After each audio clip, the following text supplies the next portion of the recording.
God. Watch it, guys. Watch it.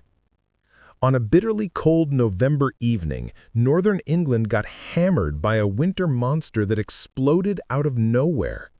What started as a few harmless flurries dancing over the hills turned savage in minutes, unleashing a full-on crippling whiteout that dumped up to 20 inches of snow and buried entire towns and remote villages alive. Roads disappeared completely, power lines turned to ice, thousands were left trapped in conditions that felt more like the frozen Rockies than the gentle English coast. For anyone in the U.S. who's battled blizzards from Colorado to New England, this Yorkshire nightmare is raw, visceral proof of what happens when brutal Arctic air slams into unstable North Sea winds. This wasn't just weather, this was a violent, sudden assault that shoved emergency crews, transport systems, and ordinary families right to the breaking point. Tonight, we're ripping open exactly how a routine storm morphed into one of the most ferocious early winter onslaughts of the year. Oh, there we go. The switch flipped right after sundown. Temperatures across North and East Yorkshire crashed into the mid-20s Fahrenheit, flash freezing every snowband roaring in from the North Sea. Scattered flurries detonated into towering walls of blowing snow, propelled by 40 to 50 mile-per-hour gusts that erased entire highways into endless white voids. Traffic cameras on the A171 and A169 caught the terrifying moment everything collapsed. Cars cruising along just minutes earlier vanished into zero-visibility blizzard bombs. Panicked drivers ditched their vehicles and fought forward on foot through drifts that exploded to 2 feet deep in under an hour. Lifeline roads linking coastal villages to inland towns turned impassable in the blink of an eye. Emergency teams charged in, but the storm outran them all. Snowplows ground to a halt. Gridding trucks spun uselessly on icy slopes. Police screamed warnings, "Stay inside, do not travel." Local radio called it a blackout of snow, a storm so thick front porches vanished behind a roaring white curtain. From Whitby to Scarborough, thundersnow cracked the sky, lightning ripping through the chaos like nature's final warning. By midnight, Yorkshire wasn't facing a winter storm anymore. It was battling a full-blown regional catastrophe.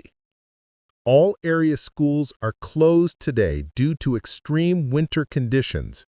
As darkness tightened its grip, Yorkshire plunged into its deadliest hours. Snow that had already paralyzed highways now devoured neighborhoods, rural villages, and lonely farm lanes. Drifts surged past 3 feet, swallowing fences, cars, entire front yards. Families huddled in the dark as power flickered and died under ice-armored lines. Whole communities lost electricity, left burning wood stoves and praying with flashlights. Emergency lines lit up, hundreds of desperate calls between 6 p.m. and 2 a.m., stranded drivers, collapsing roofs, elderly neighbors trapped in freezing. Volunteer 4x4 teams and fire crews clawed through the whiteout, inching forward yard by yard where visibility collapsed to under 10 feet.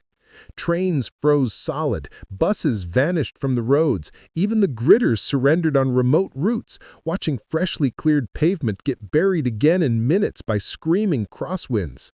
Outside, the moors turned into a frozen alien wasteland. Thundersnow flashed like strobes, revealing abandoned cars, twisted signs, drifts taller than trucks. By dawn, Yorkshire had survived one of its most brutal winter nights in decades, and the true scale of the nightmare was only just breaking.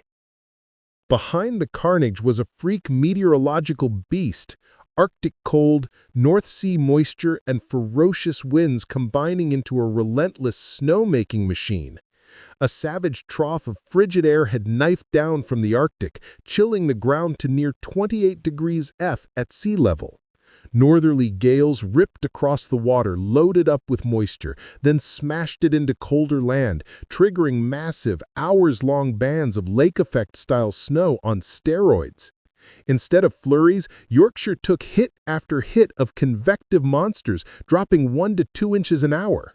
Anything above 300 feet on the moors got absolutely obliterated.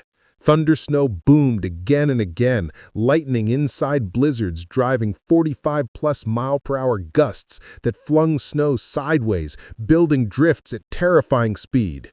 Then came the killer twist. Daytime temps hovered just above freezing, melting some snow into slush, only for night to plummet and turn every road into a skating rink.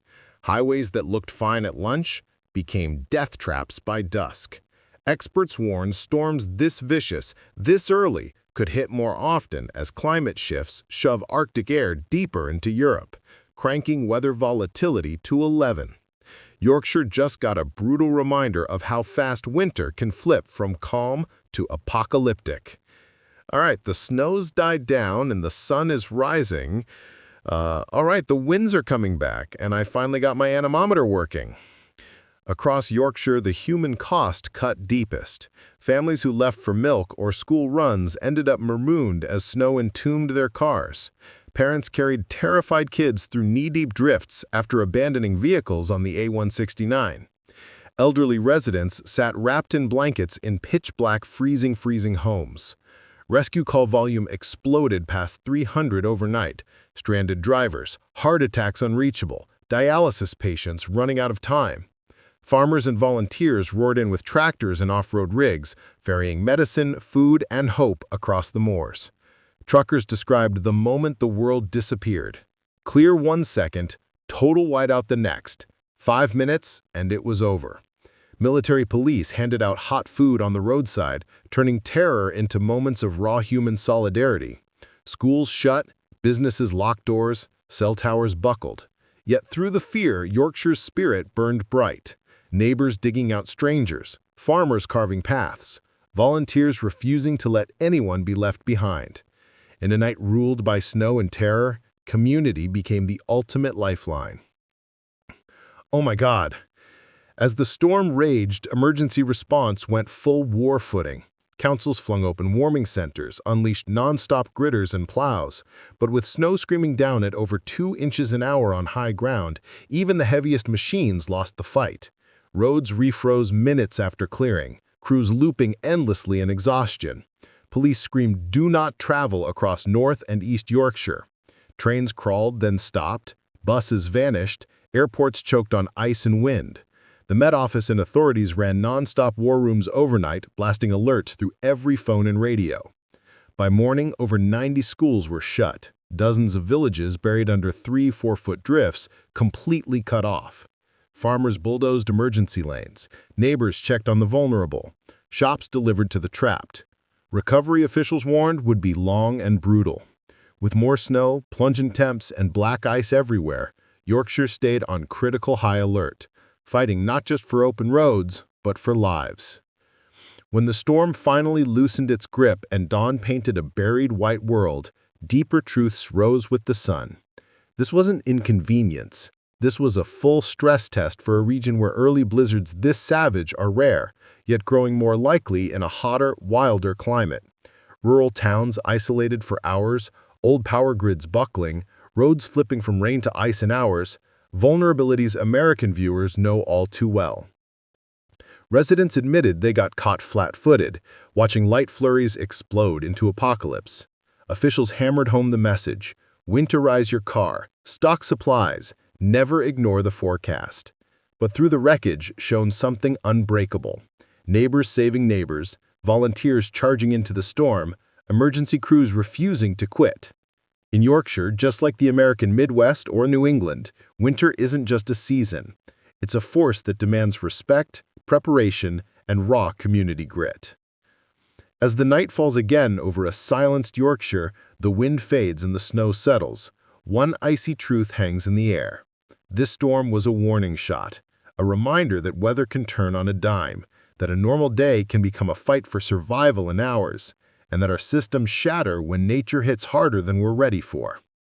For Americans watching from the Rockies, the Plains, or the Northeast, it hits home hard. Roads erased, families trapped, towns holding on by sheer will. These extremes aren't random anymore. They're the new rhythm of a changing world. But they also expose something unbreakable. Human grit, the instinct to help, the power of people standing together when everything else fails. If this story shook you, woke you up, or reminded you how fierce winter can be, don't stop here. Stay ready, stay alert, stay connected. Like, share, and subscribe for more real-time, heart-pounding coverage of the planet's most savage natural events.